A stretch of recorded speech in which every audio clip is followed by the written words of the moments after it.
Okay, so guys, welcome back to the show, and welcome back to another live stream. And what do we have here? We have here, it's finally over from Star Wars TV. And then, Team lost the fight against NVIDIA and AI. Ritanga plays. And then, she's out. Woke Hollywood is collapsing, winning faster than anyone. From Endymion TV. New World is dead. Duh. The AI the AI slop crash is much worse than you think.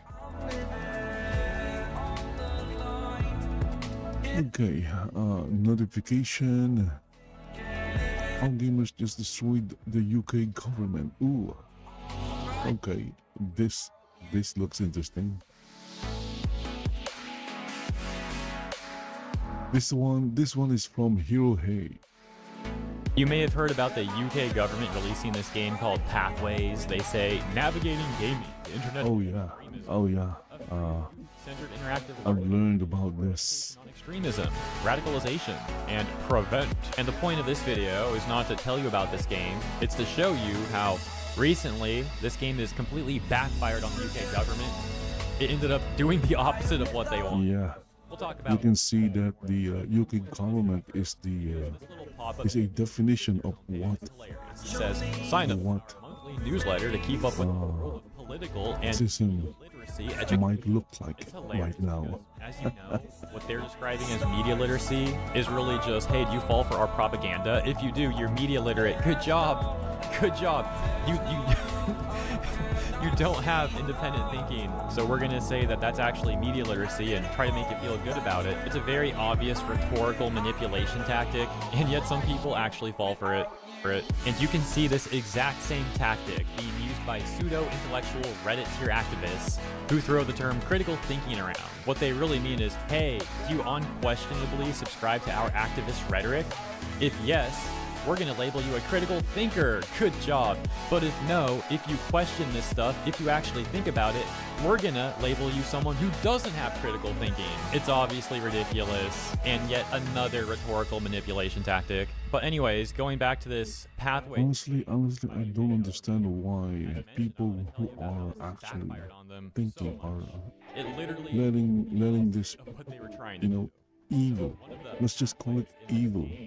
Is going the villain/bad route, and that involves befriending this character Amelia, who's supposed to be like the antagonist of the game.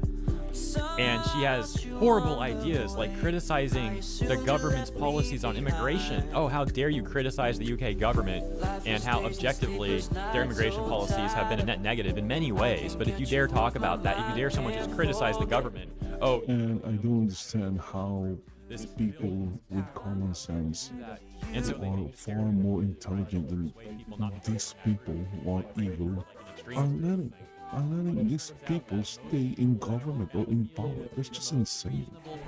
What are they thinking?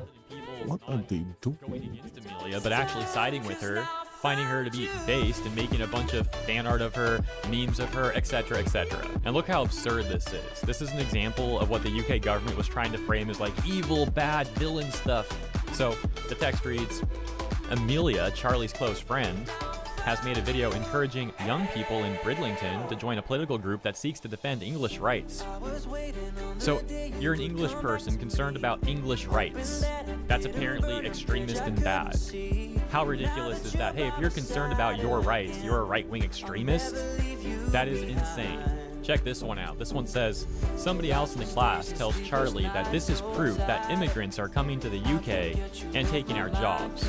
So the UK government is going to sit there telling people must understand that anything that curtail or prevent you from expressing your rights around January 9th of this year is evil. Arab Emirates is fucking evil. British universities over tensions with the UK for the UK government refusing to label the Muslim Brotherhood as a terrorist organization. In other words, the UAE, which is one of the most prominent Muslim countries in the world, is saying that the UK government is radically pro-Islamic terror. But again, the UK government will turn around and tell people that if they're concerned about any of this, that they're the ones who are the problem. Now, for argument's sake, Also, these people who are we don't want to label them a terrorist. trying to Here's the thing. force Even if this on everyone, to say that, they haven't really experienced hypocrisy, because the Muslim Brotherhood terrorism openly talks or about a anything global Islamic that, that is their end goal. because they are cuddled, they are protected, Islamic State. they feel safe. And the UK government is apparently While the normal or ordinary people are suffering, English they haven't really experienced the suffering, England. Ah, That little the segue. suffering that We're talking about this path normal people how much this go through every day. government and how reasonable people And once they suffer that, and once they experience the suffering, propaganda they would be the one who will quickly turn around and cry, to die because she cry has over things that they themselves English and waves saying instituted or created. we've already seen the UK These government people haven't really experienced about what suffering really is. flag. That is a symbol of hate. You know, they try to say nonsense like that. This account on Twitter, Christmas Frick, would post this edit of the manga Don't Toy With Me, Miss Nagatoro, saying don't radicalize me, Miss Amelia.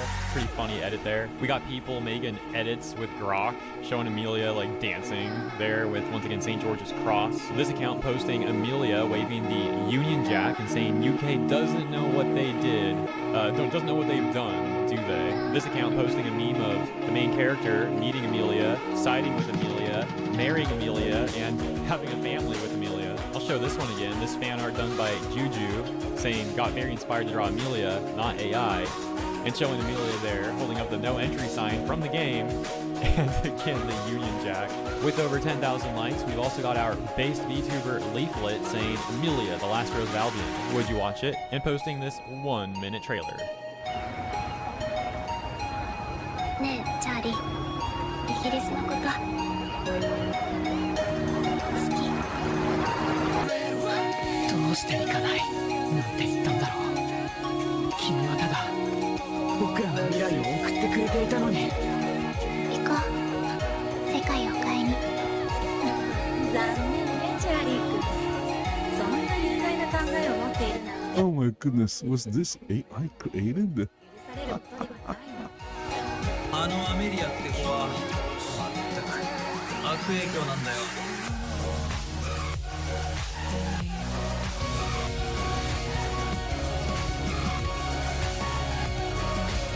文化を守りたいっていう気持ちのどこが悪いの？みんな自分の生まれた国や文化が大事なはずでしょう。悪いことだなんて私には思えない。今度は一緒に行くよ。 So yeah, it's really great, the stuff that people are coming up They made an anime trailer. with, how much this has backfired on the UK. Oh my goodness, was that AI generated? Reported that this game was taken down. And it looks like that period where the game was removed was only for about 24 hours or so, and it's apparently now back up. I'm not sure if they ended up censoring anything or removing anything, you know, maybe part of the Amelia quest line, so to speak. You know, Amelia pathway or whatever they want to call it. And maybe some of the endings that you can get, you know, I'm not too sure what the conclusion with that is. But again, you know, hilarious stuff how the government in the UK is just like seething about how people ended up siding with Amelia. What's not funny though is the real world implications. For example, a state-funded computer game, that being Pathways, obviously that we've been talking about, is warning teenagers that they risk being referred to a counter-terrorism program if they question mass migration. Pathways is an interactive game designed for 11 to 18-year-old pupils and funded by Prevent, a home office program for tackling extremism. Young players are directed to help their in-game characters, a white teenage boy and girl, to avoid being reported for extreme right-wing ideology after discussing migration online. Characters can face extremism referrals if they choose to engage with groups that spread quote-unquote harmful ideological messages, or join protests against the erosion of British values, quote-unquote. Even researching online immigration statistics is portrayed negatively, because how dare citizens try to keep themselves informed and question the government's propaganda. Anyways, that's Pathways and how it completely failed to achieve what the UK... Yeah, that was stupid. But let me know what you think about all this stuff in the comments. Thank you so much for tuning in. Have a lovely rest of your weekend, and I'll see you in the next one.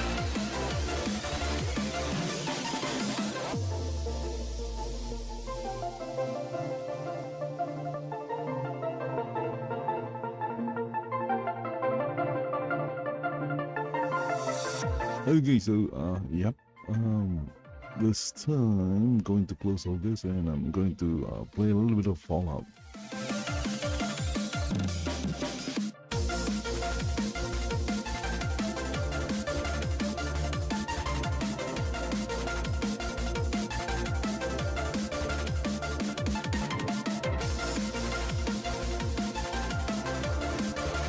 Okay, so I'm just waiting for the game to load.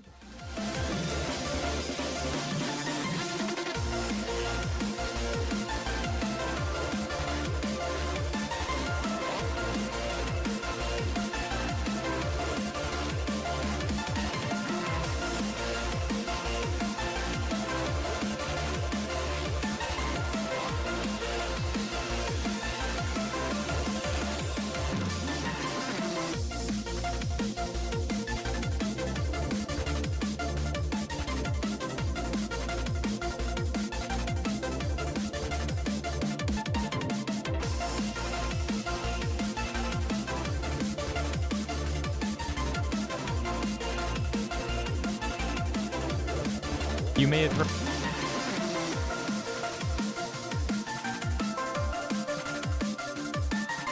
Oh, there you go. Again, just waiting for the game to load, and I close a bunch of browser tabs because, my goodness, some of them were like using 1 GB of RAM, and that is just one tab.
Okay, so it's taking a while. Yeah, oh, there you go. The game has loaded. If I remember correctly, I was like working on a settlement.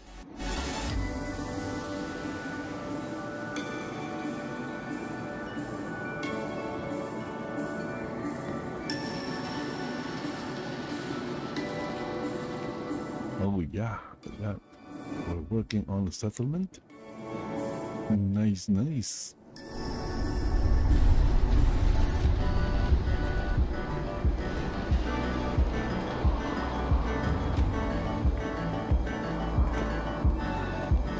People like you are rare in the Commonwealth. I'm lucky you came our way.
Oh, okay. I guess can do this.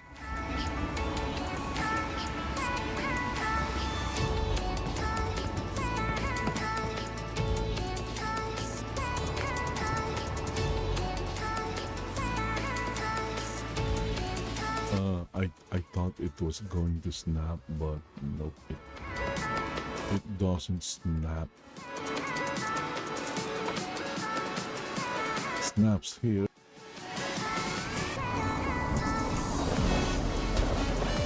It doesn't snaps here.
Don't let me drown.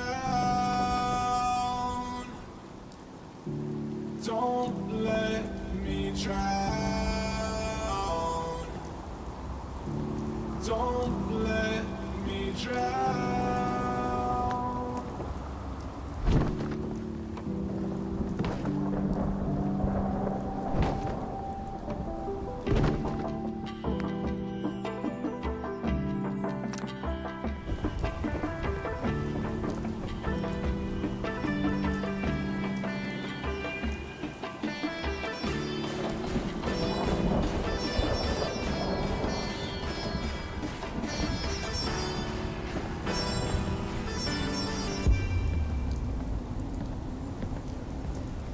Till you find your way back home.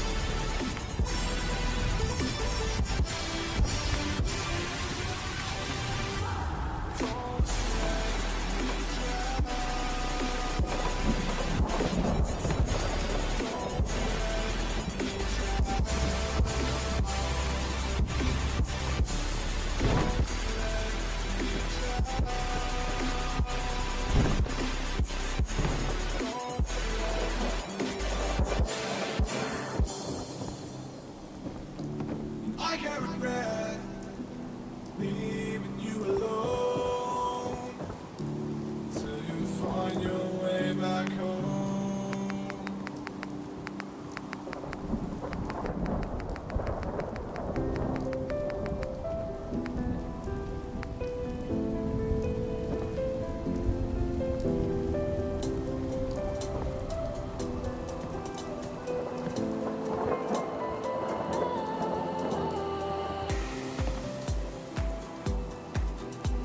Oh, come on. It doesn't snap.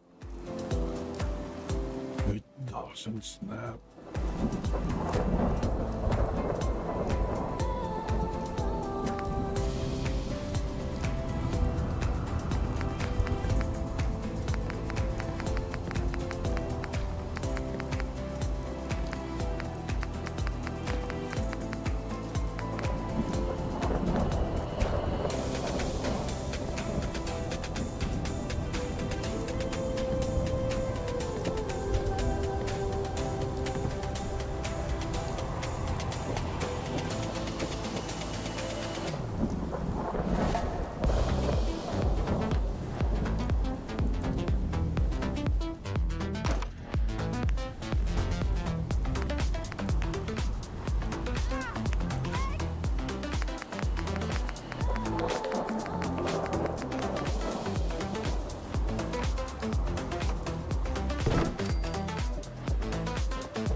the thing here is I don't think the settlers here requires beds.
Feelings, it's like I can't walk on the ceiling.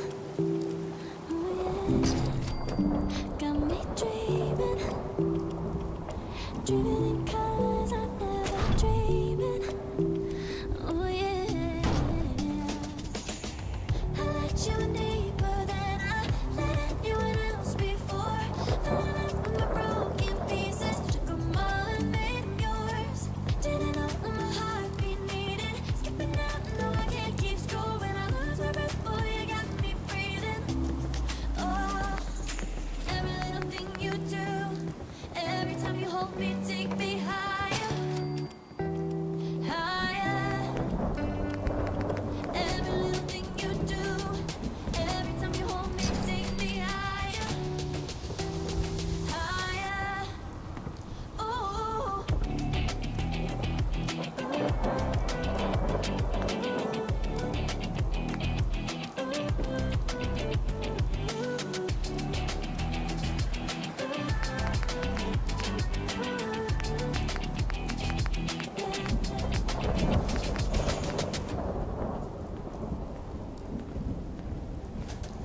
Magic. No, I'm never letting go. Now that I have it with you. When you kiss me, it's like the stars fall out the sky onto my heart to cover up what I don't wanna show. I let you in deeper than I let anyone else before.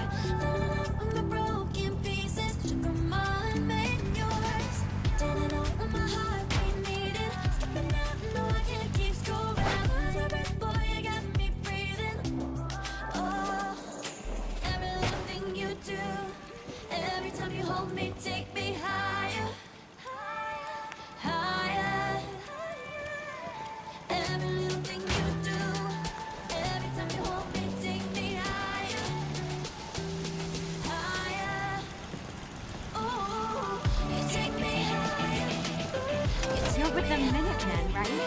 Oh, keep up the good work, okay?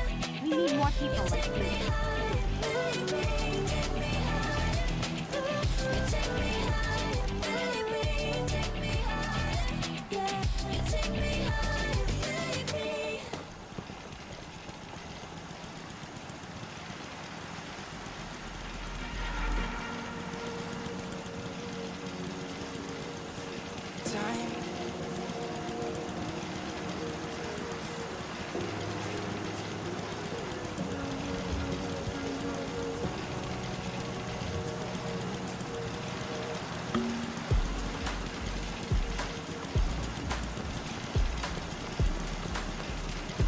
Yes?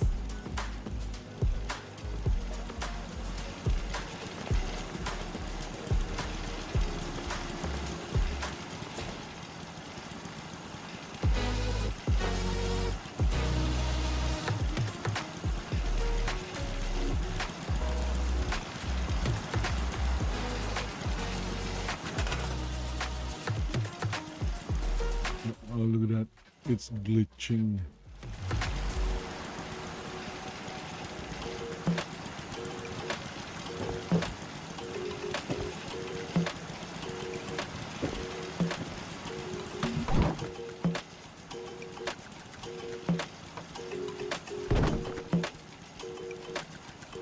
Ah, it's still glitching.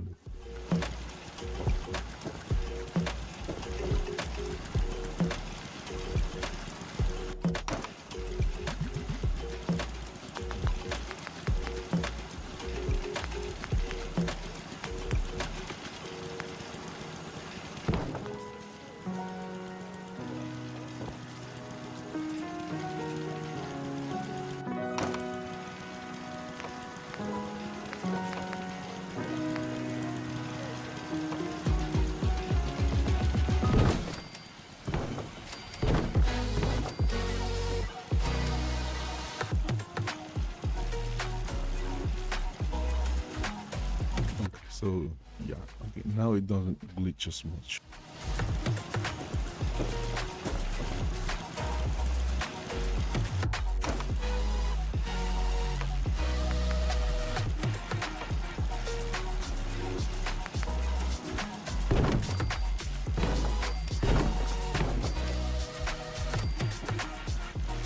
But I don't like seeing the glitch. It annoys me.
the happiness of this settlement is like 100% insane.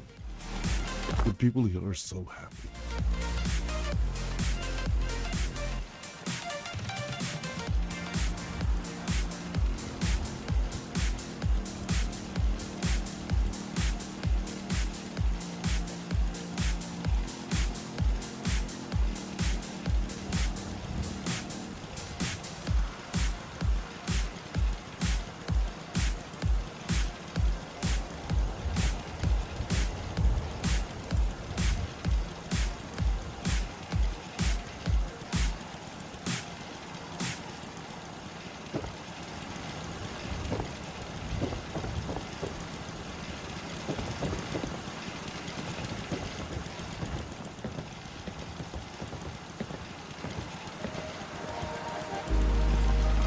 Started as a whisper, message from a new world I'd never known. Something about it felt like it'd been waiting my whole life. He fell.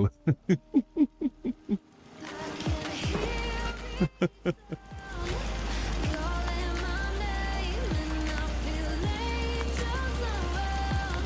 When I start to sing and suddenly it feels like heaven's just so far away. Tell me, can you hear the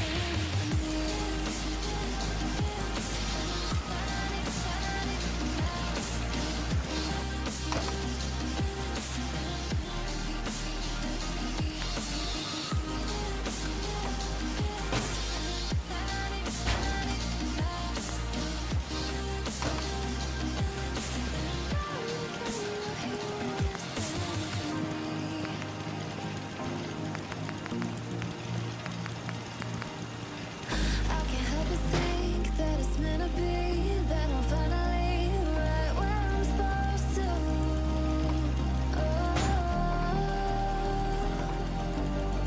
If I let you into the secret, would you listen? I can hear each sound calling my name, and I feel angels around. When I start to sing and suddenly it feels like heaven's just so far away. Tell me, can you hear the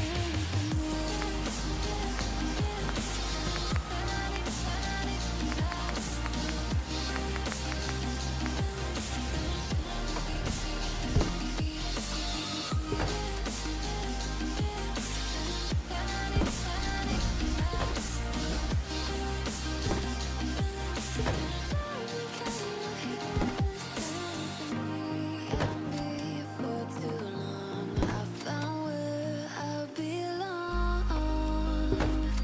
I can hear it, oh, I can't stop the rush. Every note I touch, I can feel it, saving me.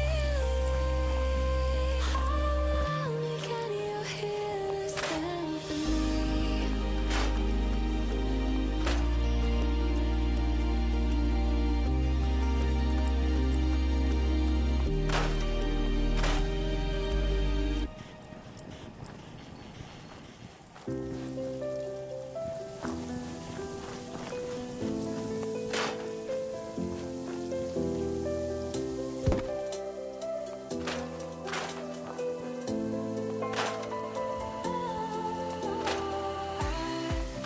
Was wrong to say I wouldn't change anything, 'cause in the story of our lives, the best of times through colored glass. Time rolls on enough to let me move on past it. Every little now and then it creeps on back to shade my smile. Okay, so basically the settlement is up there.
Oh, it's too big.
I dream too much. I tell myself that I can't stop. It's not attached to anything.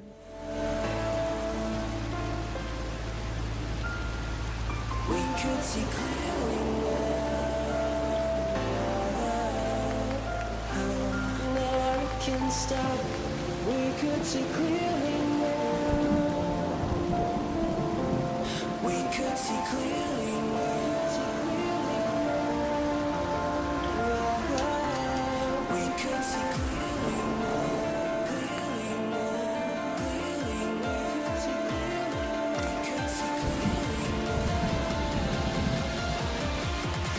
We could see clearly now.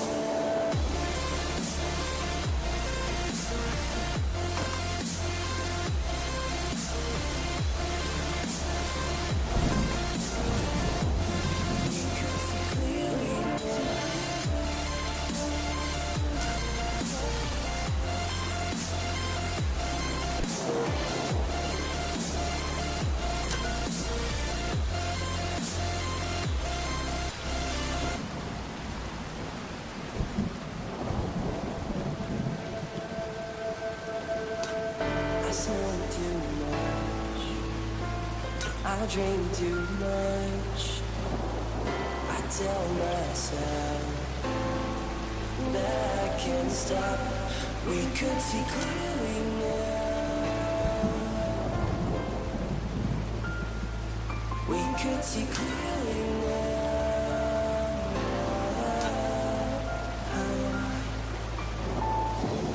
We could see clearly now.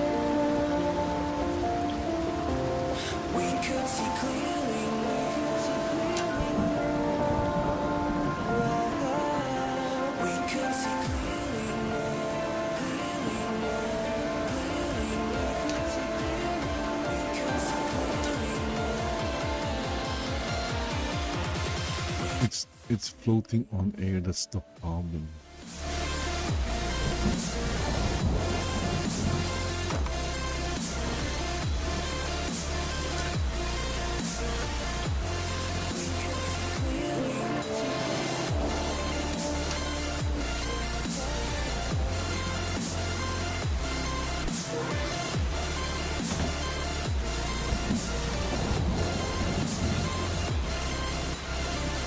I can't stop.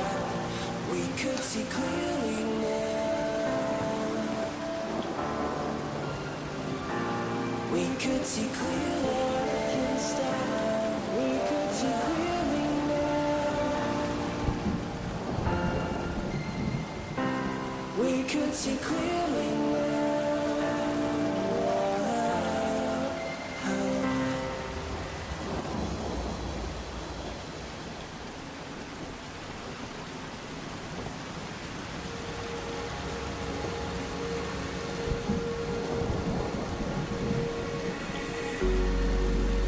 Cigarette ash, it looks like snow.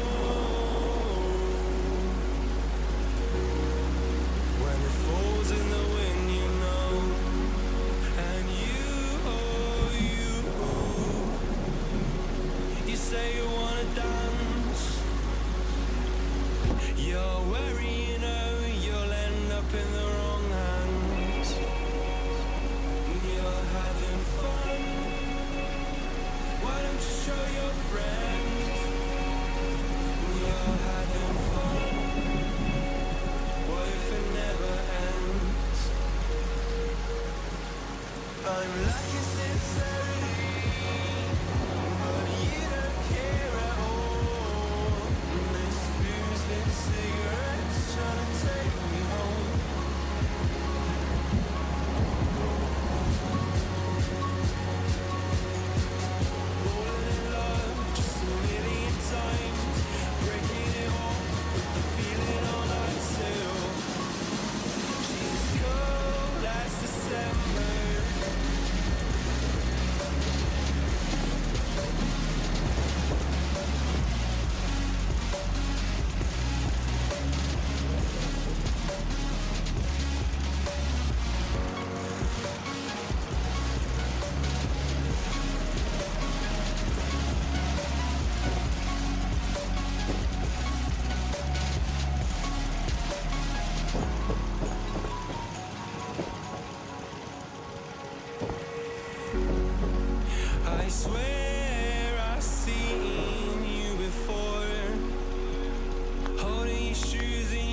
say you wanna dance, and you're worrying how you'll end up in the wrong hands.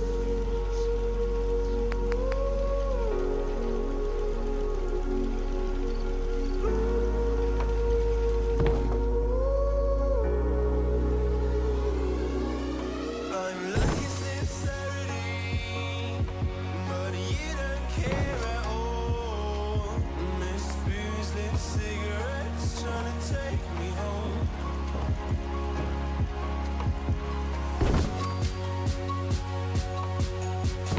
Falling in love just a million times, breaking it off with the feeling on ice hill. She's cold as December.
I need a second to take a breath, to keep me guessing with what you said.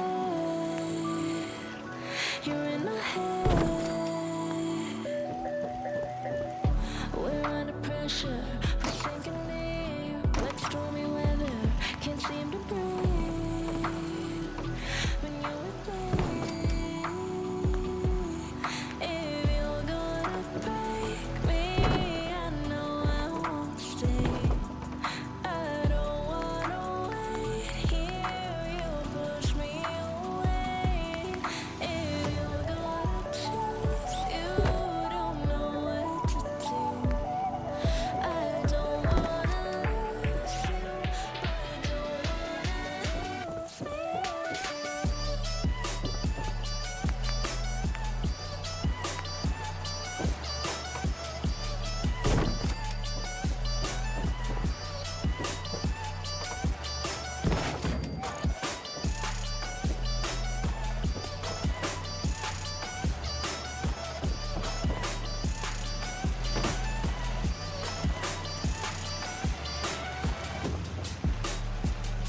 Whoa, we have settlers.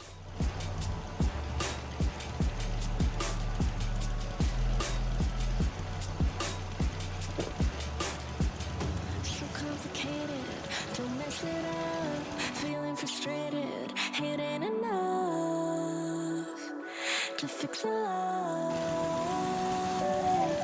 If you're gonna break me, I know I won't stay. I don't wanna wait here, you push me Got it. away. If you're gonna choose, you don't know what to do. Yeah? I don't wanna lose you.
Can't sleep, yeah. Only miss you when I'm breathing. In too deep, yeah. Am I just your little secret? I didn't hear the sirens. I didn't wanna see the warning signs, and now I pay the price, yeah. Oh, I should've known. It hits me like a tidal wave every time you say my name. It hits me like a tidal wave. It hits me like a tidal wave. Tidal wave. Tidal wave. Tidal wave. Tidal wave. So bright, waiting patient on the shoreline. Now you're leaving, but I know you got your reasons too. I didn't hear the sirens. I didn't wanna see the warning signs, and now I pay the price, yeah. Oh, I should've known. It hits me like a tidal wave every time you say my name. It hits me like a tidal wave. It hits me like a tidal wave. Tidal wave. Tidal wave. Tidal wave. Tidal wave.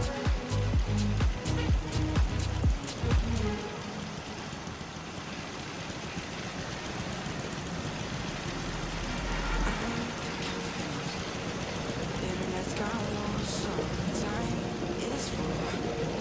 We can learn the truth, so I've been sitting just laying my bed with the frost in my hand, getting stuck to the race with you.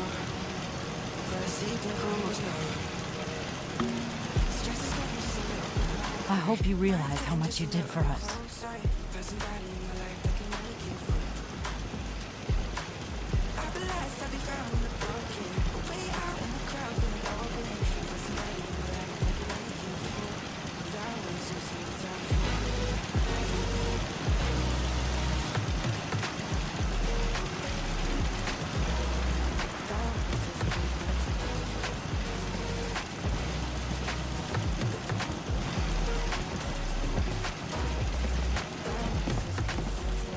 Yes?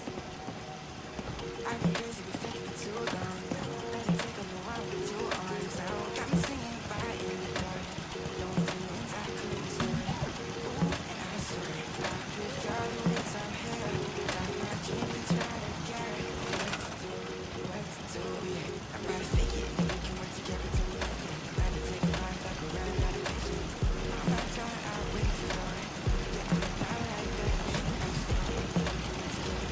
So people came in and happiness went down. Robots are happier than people, I guess.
excited, creative imagination began to the new art form.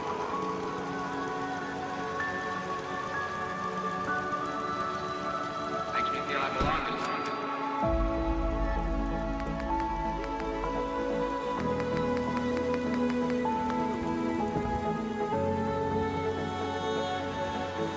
This thing is just a prop. It doesn't do anything.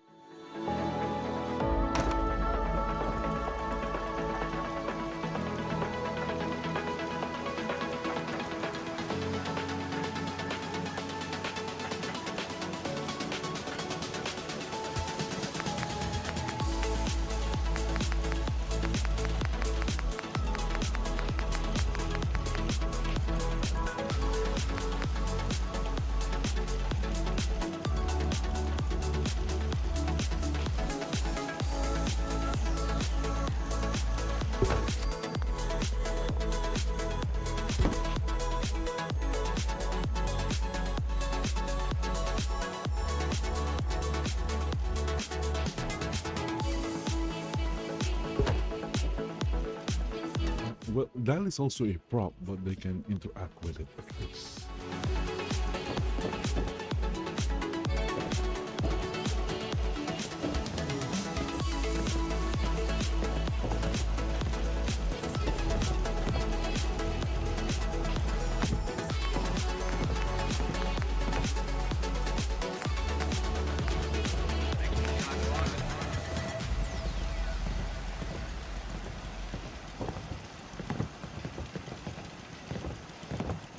And of course, we're going to put America's most hated flag.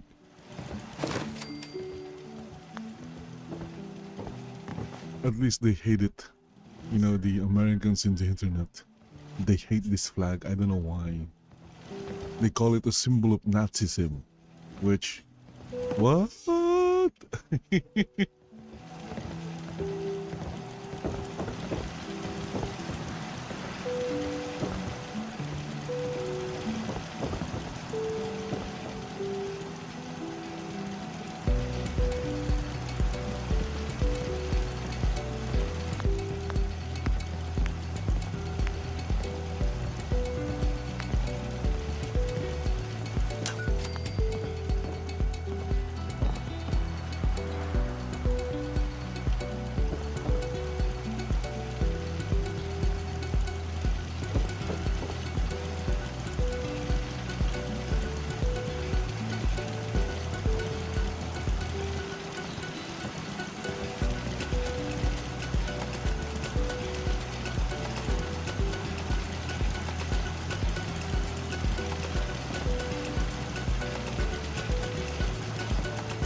This should be getting power.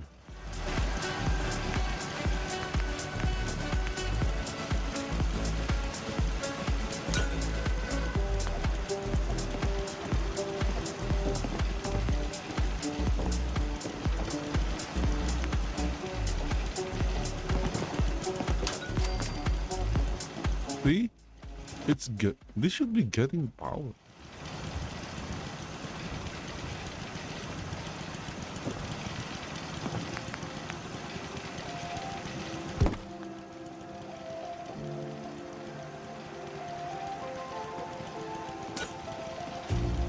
You hurt me, you did, several times. It hurts to admit that we're no different. I find it hard to commit, but you don't even try.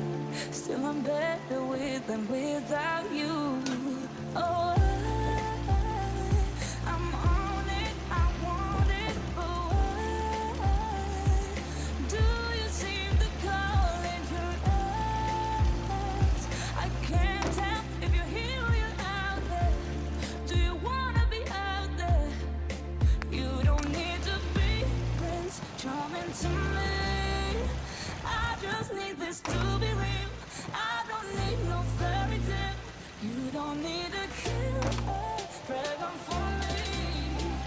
Ooh, I don't need no fairy tale.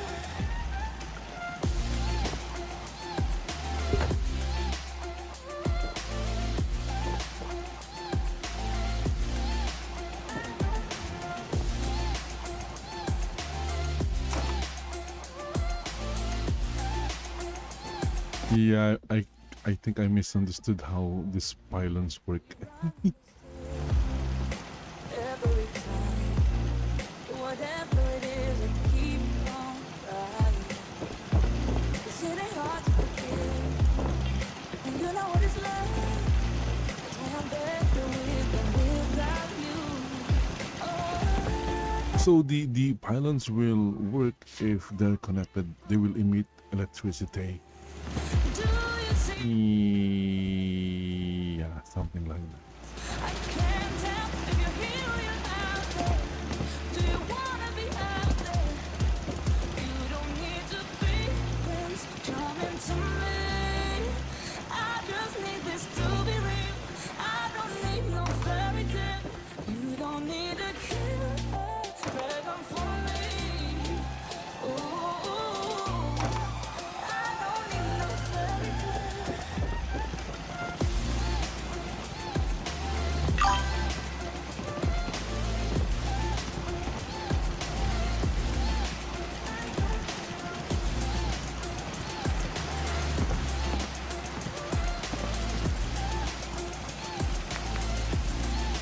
You don't need to be Prince Charming to me.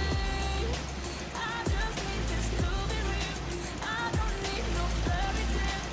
You don't need a killer pregnant for me. Ooh, I don't need no fairy tale. I don't need no.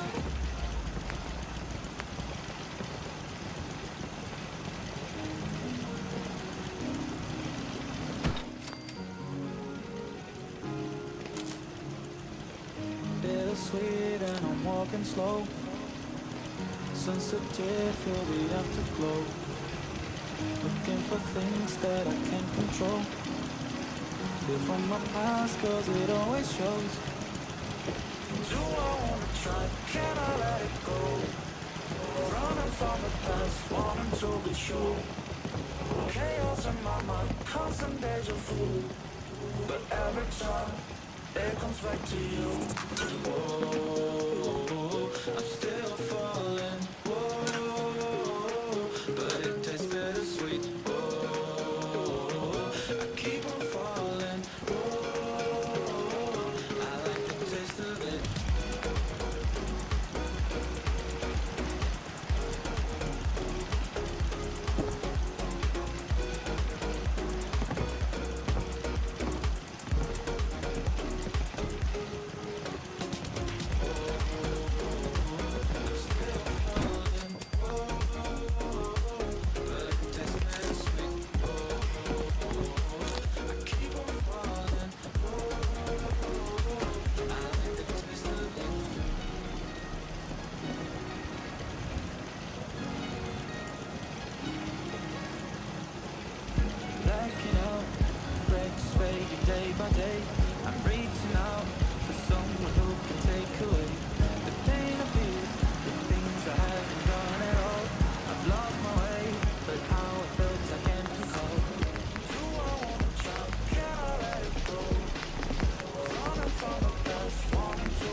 falling. Whoa, but it tastes bittersweet. Whoa, I keep on falling. Whoa, I like the taste of it.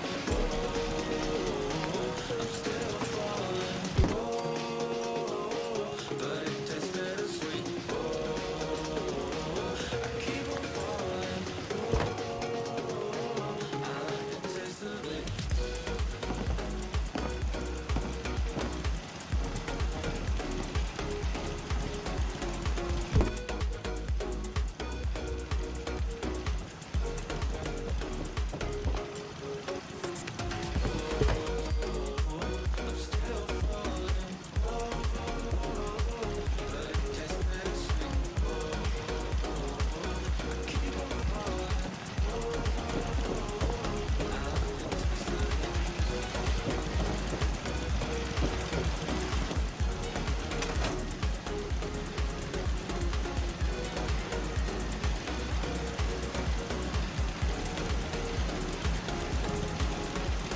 It's nice to have a positive outlook on the future for once.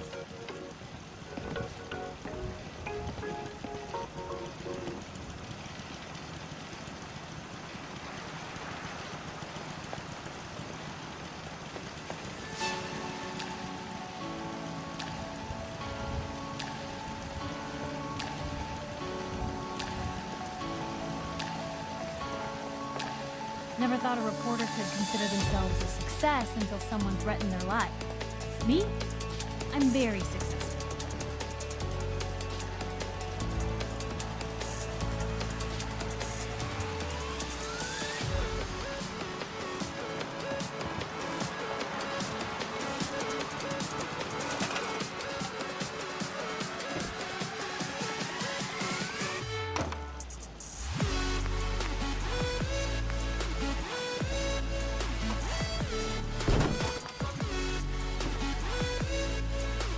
Whoa, okay, that's gonna be a problem.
Why is it raining inside?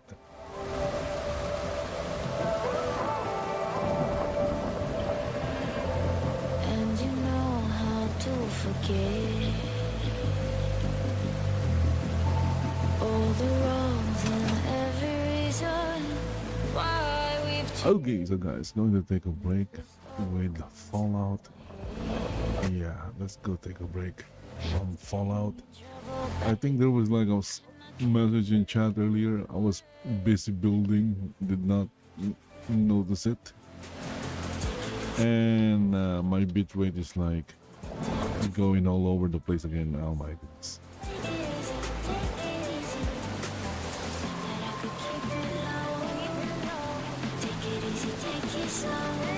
Thanks to you, this farm will carry on. take it easy.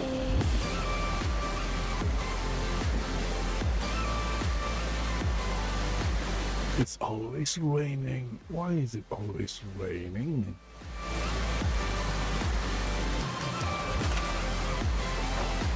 So we have the stats is 8 people, 31 food, 40 water, 100 power, 832 defense, and 10 beds.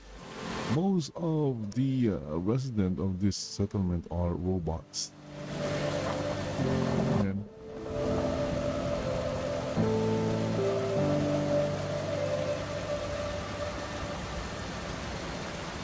so they're mostly robots in the skies. No, they're not in the skies, but yeah. Ooh, look at that. The ladies are all wet again.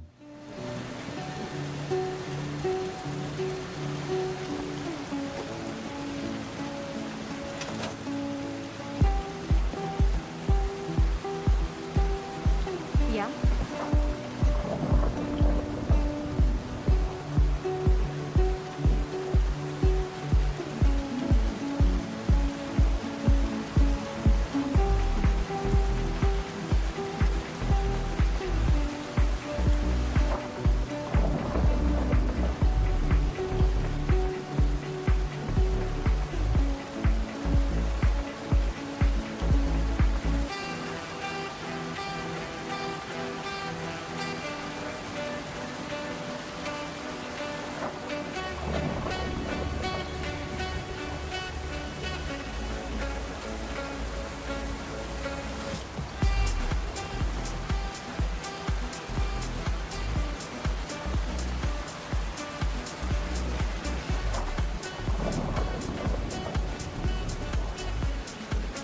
Look, at least it's not raining here. I don't understand why the ladies are all wet. Ladies, why are you all wet? They're all wet.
Okay, I was trying to put the flag on that wall, but it didn't work.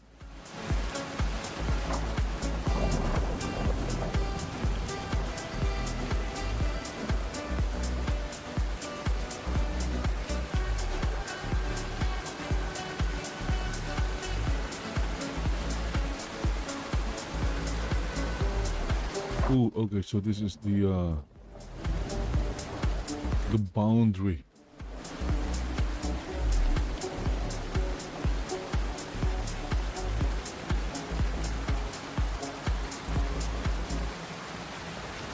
Yeah, that is the boundary.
Where is the boundary on this side?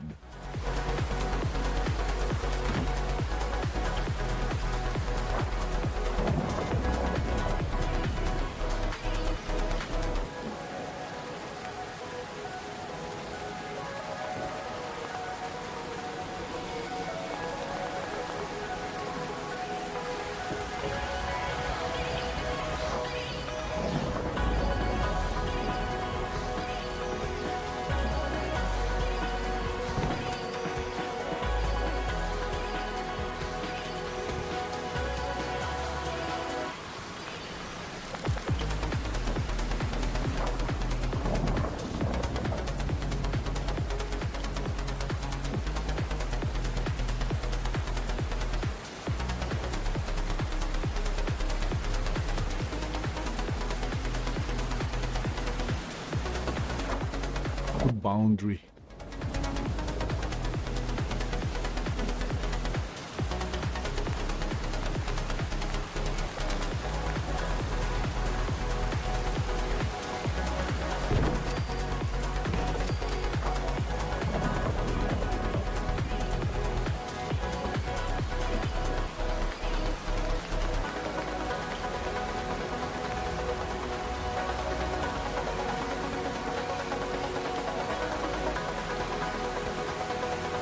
Oh, it doesn't snap. I thought it would snap.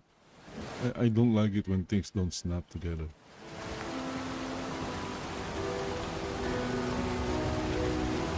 I need a scarecrow after what you did, 'cause all of the birds know that I'm almost dead. I'm barely breathing. Honestly, this should snap. But it doesn't.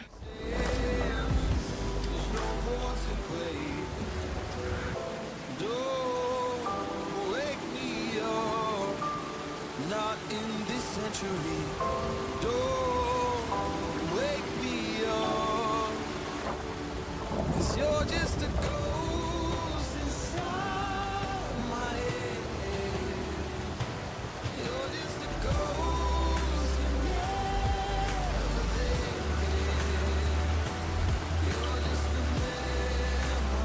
Oh, look at there's still a wider space over there.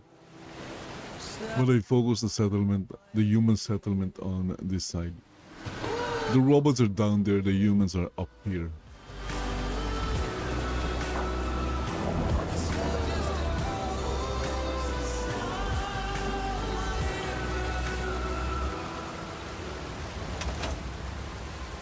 Anyway, guys, going to end the stream, not the stream, but the Fallout part. Going to take a break from Fallout. after what you did, 'cause you were the devil. You messed with my head. You lied to my mother. You lied to my friends. You said that you'd be there, but this never ends. Don't wake me up, not in this century. Don't wake me up, 'cause you're just a ghost inside. Okay, we're back in YouTube. The WNBA is officially in crisis mode. Ooh, okay. Why? This is interesting. Let's go check this out. Why are they in crisis mode?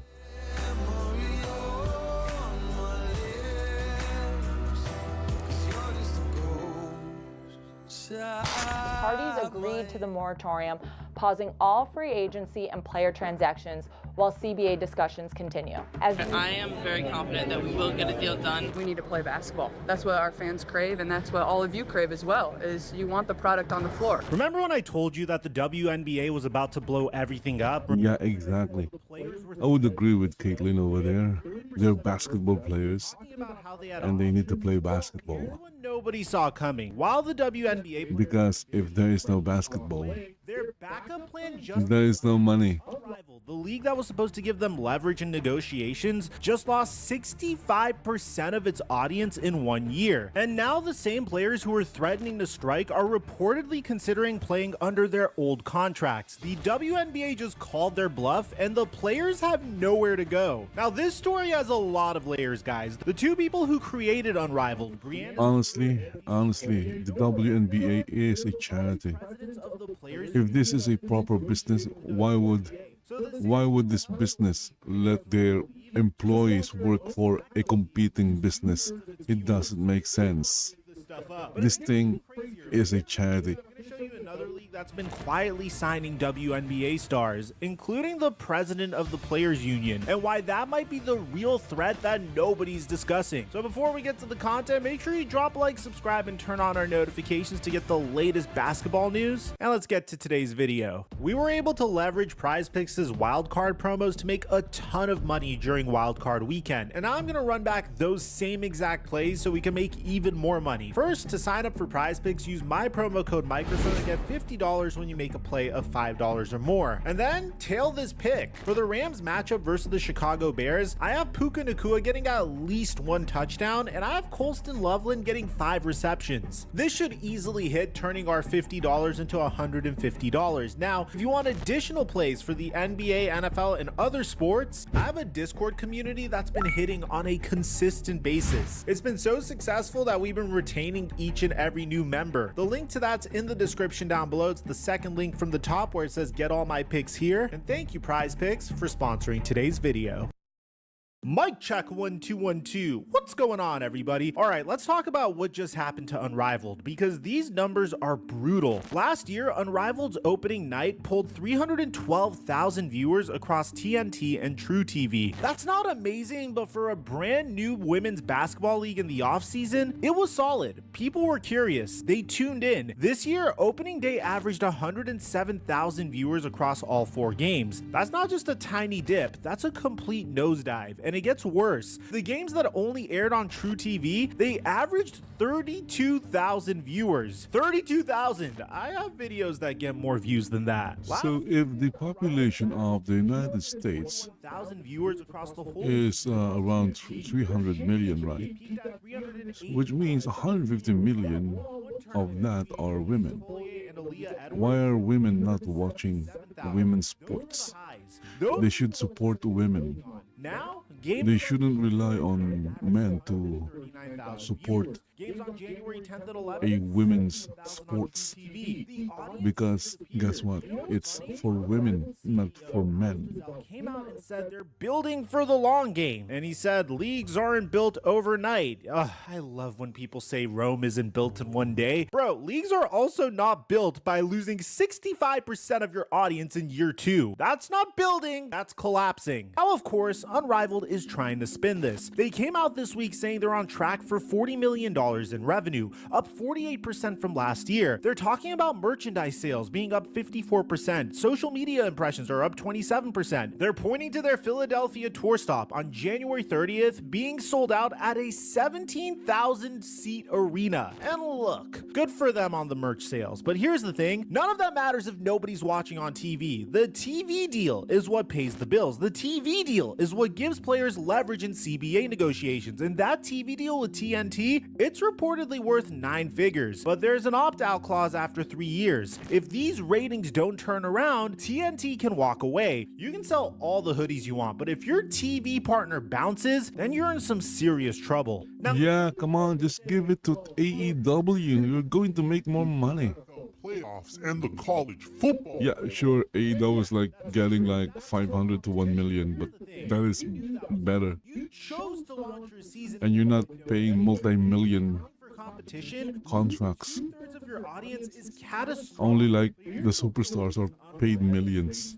Look at who's not playing this year. Caitlin Clark is not there. Asia Wilson's not there. And Angel Reese, she's sitting out due to injury concerns. Sabrina Ionescu is not playing as well. The 4 biggest names in women's basketball right now all skipped Unrivaled second season. And that tells you everything you need to know about women's basketball right now. Exactly my point. What if the stars gets injured in another league? Is the WNBA gonna shoulder the expenses? Brianna Stewart even admitted it after a game last week. She said TV ratings are a huge one, and they want to make sure that the ratings are consistently high. But wishing for ratings doesn't make them appear. You need the stars, and the stars aren't there.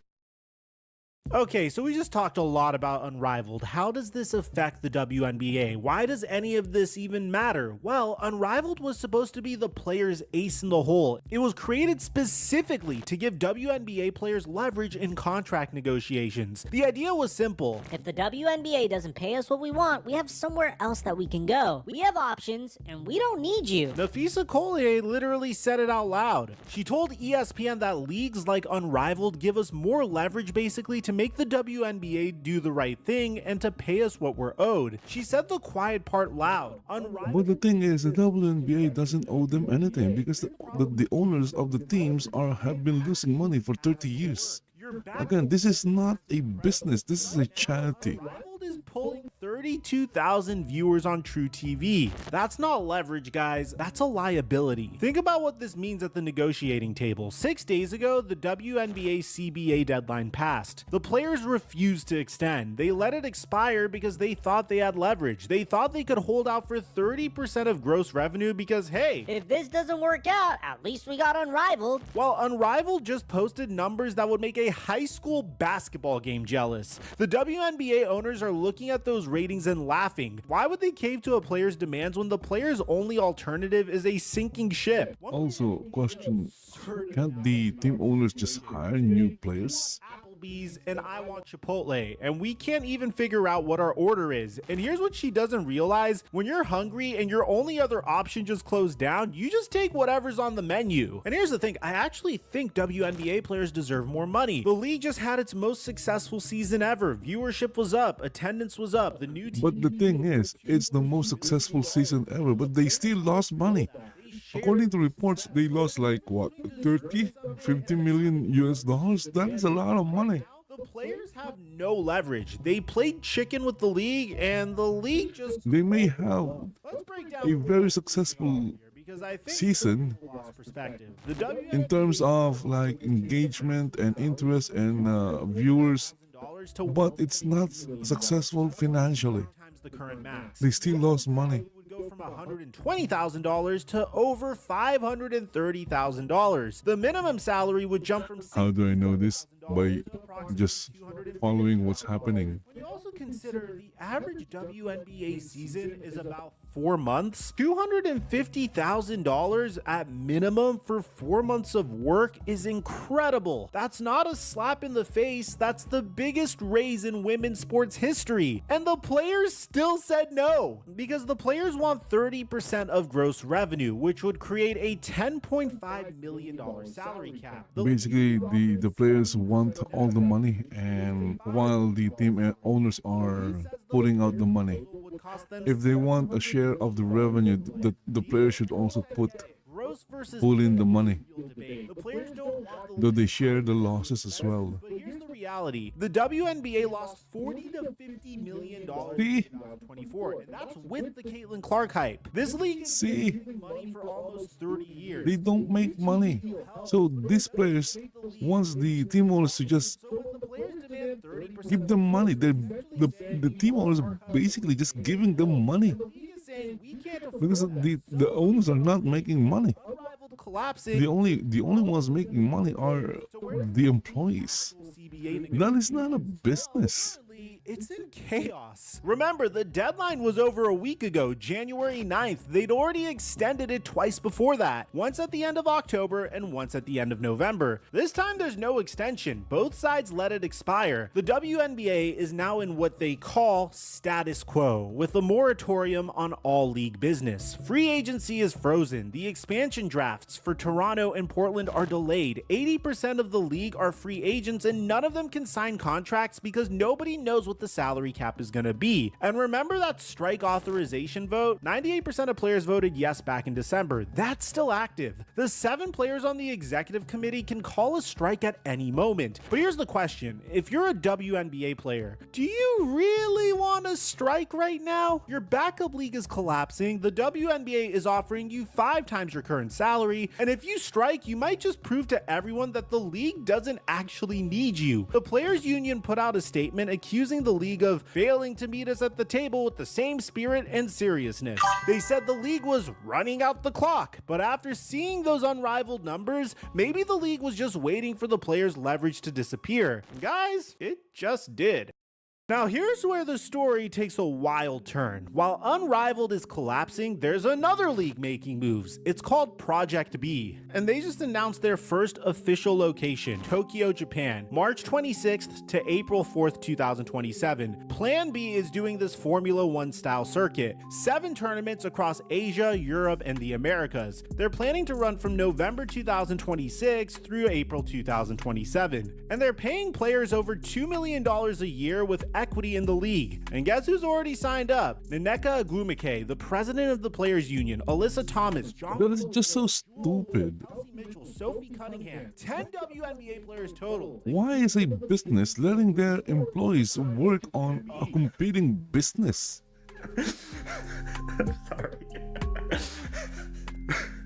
You don't see WWE superstars also appearing in AEW. Here's the thing about Plan B right now. Their schedule doesn't conflict with the WNBA season. They're positioning themselves as an off-season league, but the WNBA wants to expand its season, possibly to 50 games, and potentially start earlier. If those schedules start overlapping, players are gonna have to choose. And where it gets interesting is Project B is funded in part by Saudi money through a company called Sella. They've made it clear that they're open to becoming direct competition for the WNBA. So while Unrivaled is collapsing, Plan B is building. The question is whether they can actually deliver on those $2 million salaries, or if they're just the next league to promise big and deliver nothing. So what happens now? Honestly, I think the players are gonna have to take something close to what the league is offering. They don't really have a choice at this point. It's not because they don't deserve more, but it's because they have no leverage. Unrivaled just proved that women's basketball without the right stars doesn't draw an audience. Project B is a year away and completely unproven. The WNBA, for all its problems, is still the only stable option. It's been around for 30 years. It's subsidized by the NBA. It's not going anywhere. Brianna Stewart said last week that negotiations are in a holding pattern. Nafisa Collier said that nothing has changed at the league level, but something has changed. Their leverage just evaporated on national television. The smart move for the players is take the deal. Take the 5-time salary increase. Take the $1 million max contracts. Build from there. Prove you can grow the league and then demand more in the next CBA. The stubborn move is keep holding out for 30% of gross. Maybe strike. Watch the league replace you with younger players who are happy to make $250,000 minimum. Watch the fans who just started paying attention lose interest again. Look, I said it in my last video, and I'll say it again. I actually believe that WNBA players deserve more money. The growth has been real. Caitlin Clark has brought eyes to this league that it's never had before. The players are part of that success. But business doesn't care about what you deserve. Business cares about leverage, and right now, the players have none. Unrivaled is collapsing. It's not just about leverage. Business is about making money. That is the textbook definition of a business. It's made to make profit, and if a business is not making profit, it's not a business. It's a charity. They let the deadline expire. It's Red Cross. Options and alternatives and leverage. And then Unrivaled posted 32,000 viewers on True TV, and all of that leverage disappeared overnight. This is what happens when you overplay your hand, when you confuse leverage with entitlement, when your backup plan turns out to be a backup plan to failure. The WNBA called their bluff, and now the players have a choice. Take the deal that makes them millionaires, or keep fighting for a percentage that might never come. In my last video, I compared this to the 1994 baseball strike. Baseball thought they had all the leverage in the world. They went on strike anyway. They're still paying for it 30 years later. The WNBA players are standing at the same crossroads, and honestly, I hope they make the smarter choice. Let me know what you guys think about this in the comment section down below. Well, I think all of this is just stupid. Until our next upload.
Okay, so what do we have here? IOC makes a bombshell decision on banning. Ooh. Ooh, they banned the United States from the Olympics.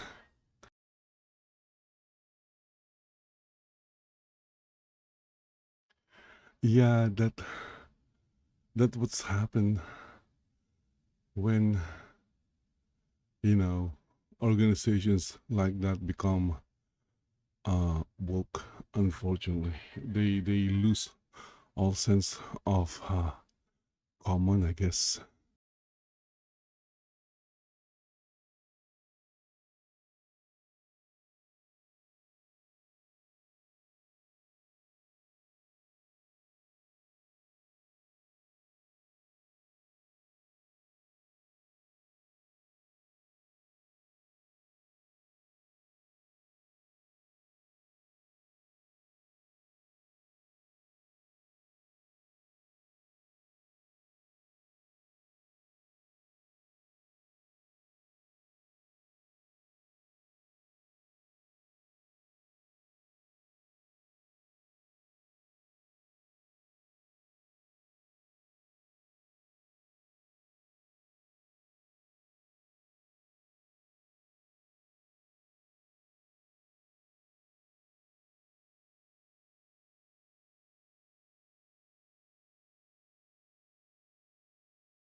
Okay, Elder Scrolls 6 devs. Okay, let's go check this out from Legacy Killer HD. The Elder Scrolls 6 might disappoint the fans, former Bethesda designer says. And this former Bethesda designer is actually Bruce Nesmith, who is the lead designer behind Skyrim. So it's not like this just random designer and such. Nesmith over the years has talked about Bethesda's culture, how it has changed. He's also given a number of excuses about why Bethesda hasn't really adapted beyond Skyrim, and also of why, you know, developers like Larian, who have really pushed the RPG genre forward, well, why Bethesda can't do that is just because they're not really making those type of games. They're trying to make a game for everybody. Well, Larian gives people tons of choices and stuff. Bethesda can't do that. It's just stuff that doesn't really make sense when you really start to think about it, and it sounds more like excuses. And all of that is extremely alarming about how Bethesda, the complacency with their design, and how Skyrim really is their basic formula nowadays. You see that with Fallout, you see that with Starfield, and it is concerning, and it's something that a lot of developers, a lot of former Bethesda developers have acknowledged. I think it will always be fascinating when we talk about Skyrim's legacy, because for the masses, it's considered one of the greatest games of all time. But if you talk to longtime, die-hard Elder Scrolls fans, a lot of them view it as a turning point for the worse for the franchise, because it went a more casual direction, stripped away a lot of the complexity and a lot of the beloved lore. Actually, I played Morrowind back in the day, but feel about Fallout 4. Skyrim made me play Oblivion.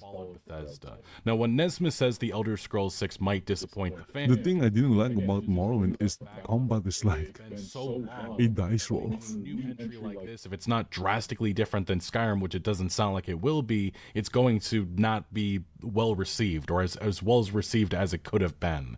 And I think that all of this just adds up. It is extremely alarming, and it's not like Nesmith is the only developer saying similar remarks, because we heard this just a couple of days ago coming from a former Bethesda lead artist, Nate Perkypile. And he said that the Elder Scrolls 6 along with Fallout 5 are no-win situations. And he specifically said that this factored into why he left the company recently. And it was because Skyrim being one of the top 10 games of all time, how do you beat that? And he noted that they can't just meet expectations. It wouldn't be enough for the developer. And that pressure has been brought on because of the lengthy gap between entries. This is a mistake that Bethesda made. This is something that Todd Howard even himself has acknowledged. There shouldn't have been such a long gap between entries. And who knows, we could be waiting until 2028 for the Elder Scrolls 6. It doesn't seem like the development is too far in right now. It does feel like it's still a couple of years away. But even, you know, Nate Perkypile here and Bruce Nesmith two key figures in Bethesda's long and lengthy history, they are not the only developers, because yet another one of the former developers that was really there in the earliest days, Kurt Coleman, says he's highly skeptical about the Elder Scrolls 6. This was just last summer, July 2025. They're making something different than I would have done.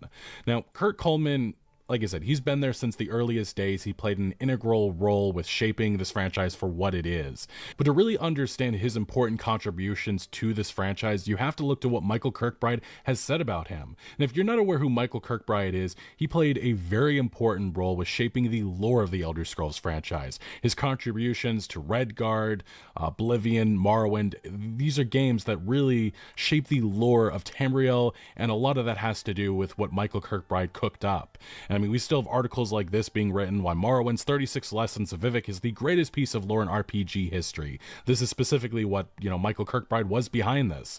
And he's also been one of the main figures that also wrote Redguard's Pocket Guide to the Empire First Edition. So a very important figure, a very beloved figure, and it was very alarming a couple years ago when Kurt Coleman left the company suddenly. He said this specifically about Coleman's departure on Reddit. Kurt was the best writer that the Elder Scrolls ever had. He was a torchbearer of keeping Tamriel's more unique qualities and ideas alive. No surprise, as he had came up with so many of them. His leaving will be to the creative detriment of 6, such a massive mistake letting him go. And then he followed up in another post when somebody was bringing up Coleman's departure, with Kurt gone, my faith in the Elder Scrolls 6 has cratered. Now, beyond Coleman's role on Skyrim, his work on the Elder Scrolls goes as far back as 1996 when he worked on Daggerfall as a junior designer. And then Coleman and Kirkbride made a pitch to Todd Howard for a Pirates on Mars game, in which Coleman had already written scores of notes, and that became Redguard. And Todd Howard, Coleman, and Kirkbride were the trio of writers on that game. Then they moved on, eventually working on Morrowind, in which Coleman was heavily involved in its earliest writing and design, working on the game's story and its essential game systems. He left for a period of time, but in 2003, Coleman was convinced by Todd to come back and work on the development of Oblivion, for which Coleman was chiefly responsible for the game's main questline. And he took a more prominent role as the lead designer on the Knights of the Nine download before doing quest design for Shivering Isles. So hopefully this puts a little bit more into perspective why Kirkbride is so down on the Elder Scrolls 6, as well as why Coleman's departure from Bethesda is just such a huge loss for this game. So you can understand why longtime Elder Scrolls fans have been extremely nervous, especially after Kirkbride made these remarks and what Coleman has said and other developers over the years about the Elder Scrolls 6. Well, Coleman actually opened up recently in another interview, this time with PC Gamer, and he had a lot more to say about the dysfunction and chaos happening behind the scenes at Bethesda Game Studios, and it really sets an alarming picture about where the Elder Scrolls 6 may be headed.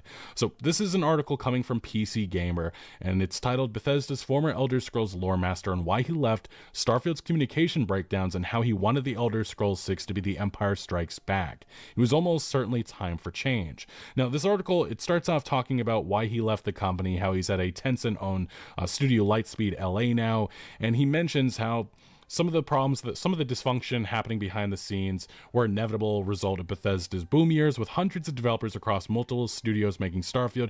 Communication sometimes broke down and developers felt disconnected from senior management, Coleman says.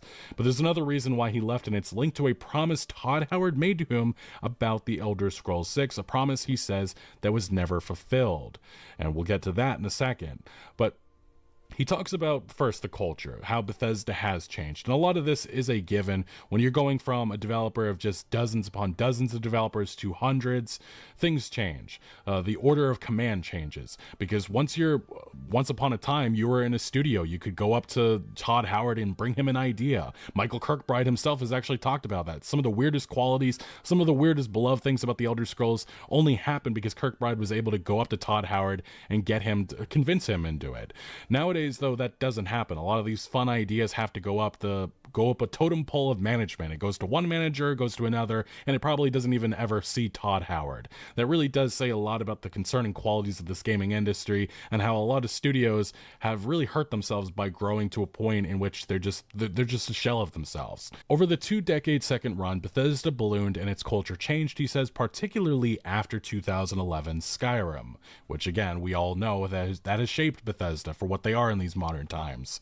In the early days, it was a close group of developers developers, including Todd, in a basement office, making decisions and eating in the canteen together, he says.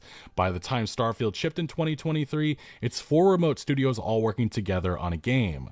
When you get to that size, you can't have people just popping. This is exactly what I was hitting home on. Just popping into Todd Howard's office to chat about a design point. He's not having lunch with everybody. It's very difficult when it's 400 people, 4 studios, big business, and Microsoft is now involved. And also on the Todd Howard note, he has his hands in so many different things. He was working with Machine Games on Indiana Jones. He's working on the TV show with Fallout. He's still contributing to Fallout 76 and all these other remasters and other things going on. He has his head, and he barely has this time to just concentrate on the Elder Scrolls 6 these days. He just has so much going on, and it creates problems. And we've heard about these problems over the years with Bethesda's management and how a lot of the things that happen at Bethesda still have to go by Todd, and it can take a while for that to happen. Now, size brought problems, decisions that on Oblivion would have been made on the spot after a face-to-face conversation were instead filtered through layers of management. Exactly. It's not like this is just a sole thing that's happened with Bethesda. Many other developers have been hit by this. This is just unfortunately a side effect when you grow to a point in which you have multiple offices worldwide, even operating at different times. Sometimes developers couldn't even work out who had made those decisions, Coleman says. He also describes communication breakdowns during Starfield's development where teams didn't understand what they were supposed to be doing. Or, there would be people talking to the leads in one studio and getting an answer, and people talking to the leads in the other studio and getting maybe a different answer. And this reminds me of some of the reporting that came out about Fallout 76, in which there was friction between the Austin studio and the Maryland. And when you have 2 different studios trying to figure things out, there could be massive headaches. And when you don't have strong leadership, that's another problem that needs to be considered with this. And again, when you have a key figure like Todd Howard and he has his hand in so many different pots, that creates problems when he can't just concentrate on that one specific game. We know Todd isn't. He's a very busy man. Now, Coleman continues, and he specifically says Todd's a very good project lead, and fundamentally, I think he's a designer at heart, and he's good at it, obviously, if you look back at the games. But over time, as he got busier and every part of this larger and larger organization wanted him to do stuff for their project, he would get pulled away. Howard made good decisions, Coleman says, so when he wasn't around, games suffered. Sometimes choices made in Howard's absence needed undoing later.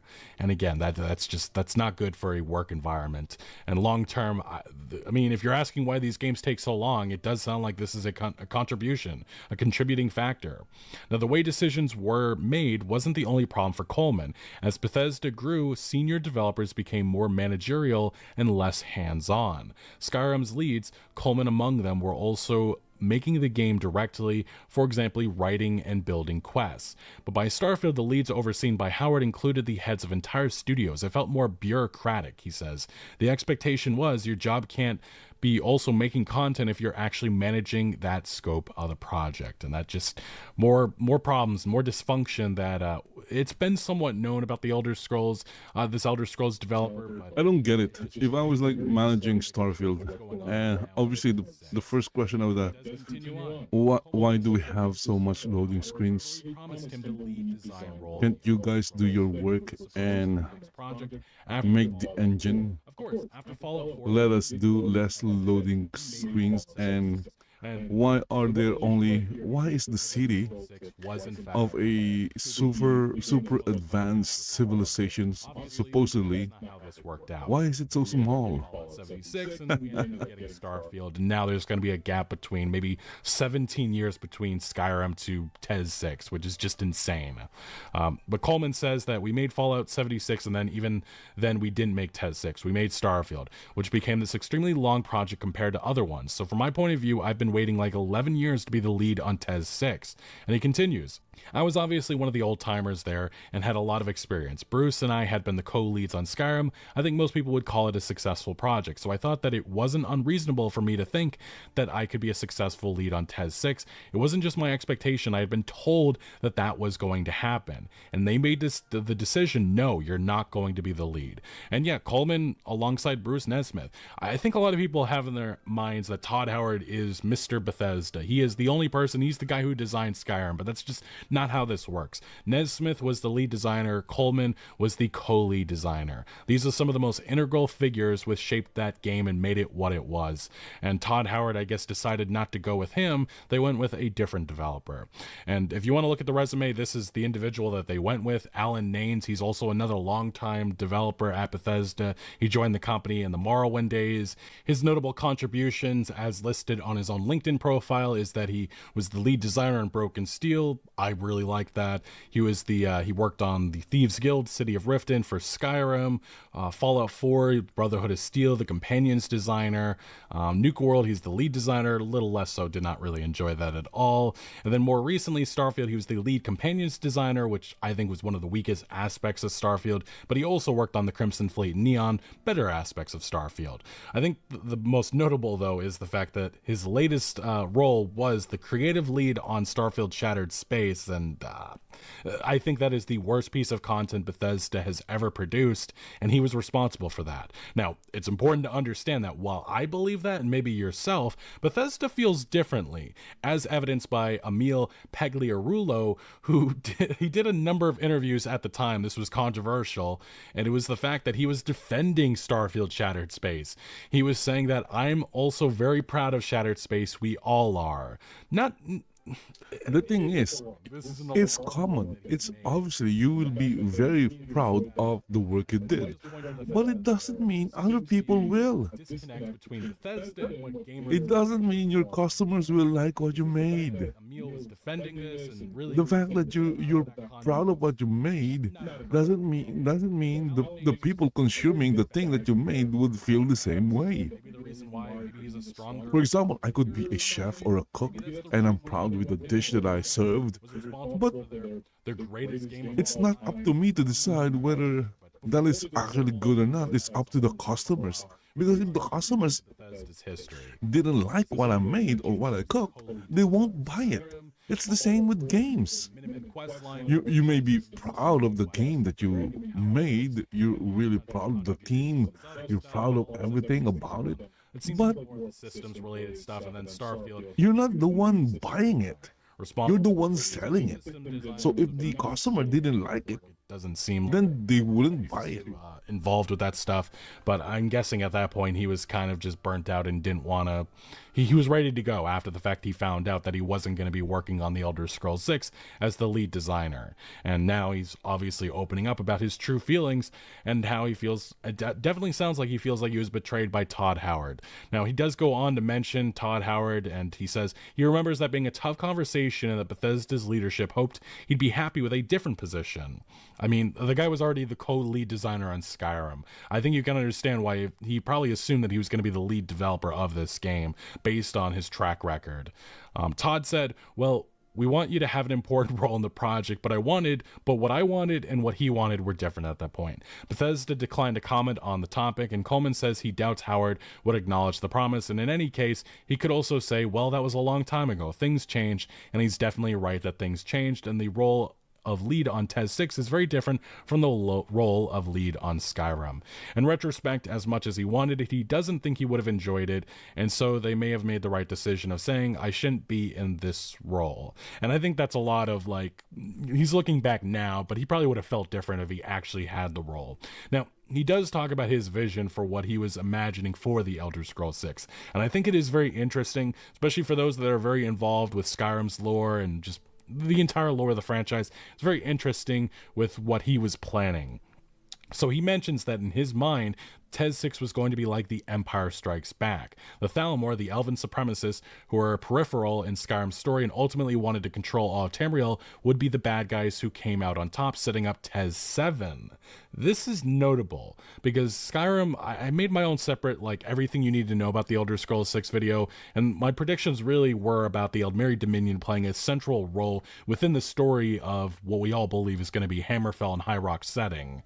And there's a lot of lore that was set up in Skyrim that point to that, and it definitely seems like he's confirming it here that was the plan, and maybe it still is, but it's very different. It's interesting the fact that he said that they were pretty much going to be on top, they were going to be the bad guys, and they were going to win. But let's mention the elephant in the room. TES 7's a game that's like 15 20, 30 years away, and doing an Empire Strikes Back, kind of, when you do that, you kind of have to have Return of the Jedi right after, and TES 7, who knows? I mean, still, like, yeah, we can envision decades away, but who knows if it ever actually does happen. And I think this was his mindset. He really thought that the Elder Scrolls 6 was going to be right after Fallout 4, and I think that was his original mindset. And this was probably his vision of the game coming out in 2019, and then they get to TES 7 probably right around now. But obviously, things changed. And he says he saw evil triumphing as a welcome alternative to the Chosen One idea Bethesda often relied on. The player might have secretly saved the day at the end of TES 6, he says, for example, by protecting an heir to the throne. So you preserved hope for the future, but overall it looks like the Thalmor are on the march. So that was the original vision that he was thinking and crafting up in his head. He ultimately doesn't think Bethesda would allow an Elder Scrolls game with a bad ending, or it sounds like anything with cliffhanger. They can't do that. And with the pace of its release as a cliffhanger is completely unfeasible, he says, that's not a good way to end a game and say, yeah, we'll see you in 10 to 15 years. And he's exactly right here. And he goes on to mention that he doesn't know much about the Elder Scrolls 6 with where it's set and everything. I think he's probably... He knows more than what he's letting on here. I'm sure he knows the setting and such, but he doesn't want to give that away, and he's not going to. And even if it definitely sounds like he's a little irked here in this interview for obvious reasons. So whether you agree or disagree with some of the perspectives and things that Coleman said in that interview, it's not like he's the only individual that has said this over the years. Specifically, Bruce Nesmith and Nate Perkypile, they've been saying these exact same things the last couple of years. Like, specifically, anything other than Bethesda usual has to be approved by Todd Howard. He doesn't believe it's true, but unfortunately it's true. This is what Bruce Nesmith said a couple of years ago.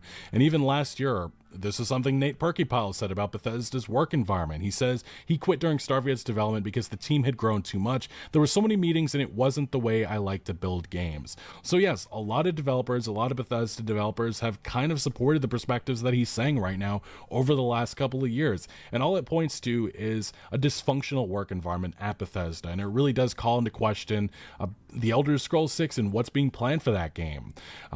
Longtime veterans seem to be leaving, and it doesn't sound like they're not necessarily criticizing Todd Howard. Seems like they are singing his praise, but they definitely are far more critical about Bethesda as a developer. And I think that really is alarming, especially as we move into the full development phase of the Elder Scrolls 6, and soon we're probably going to be starting to see more of this game and hear more about it. I really do have concerns moving forward. I'm extremely excited to see this game just because I'm a huge Elder Scrolls fan, but at the same time, whether or not this game delivers, I'm extremely skeptical on that. And I'm sure many of you probably are more pessimistic than myself, but yeah, these remarks definitely setting off massive red flags. But anyway, what do you make of Coleman's remarks? What do you make of Bethesda as a developer here in 2026? Let me know your thoughts on all of this down in the comment section below. But thank you for watching. Make sure to leave a like if you did enjoy this video, or if you found any informative value. Consider subscribing for more videos like this, and I'll see you later.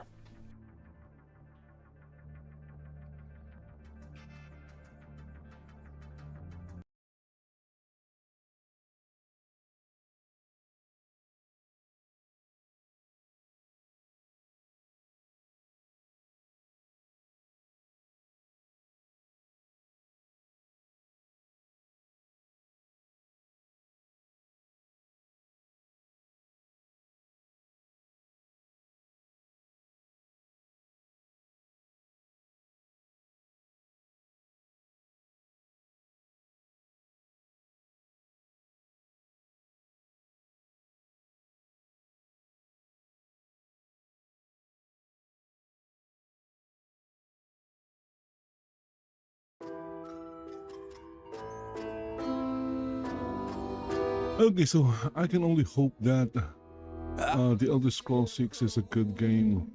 After what you did, Because Skyrim is like one of my favorite games ever. that I'm almost dead. I'm barely breathing. I'm barely awake. You left me in pieces. Okay, anyway guys, I'm going to end the stream here because it's already 3 hours, and then I'm going to take a break for a few minutes and then restart it again.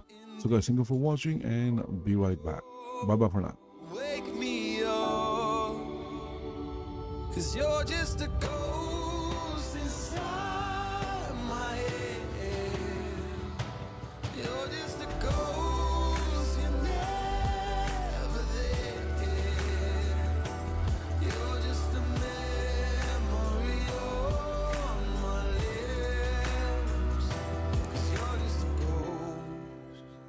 inside my head.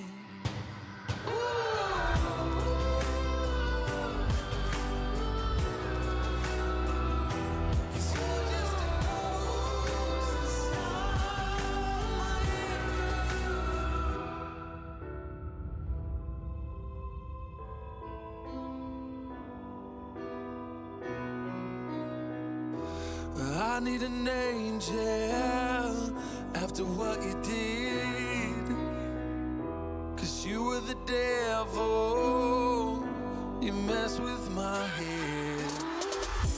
You lied to my mother, you lied to my friends. You said that you'd be there, but this never ends.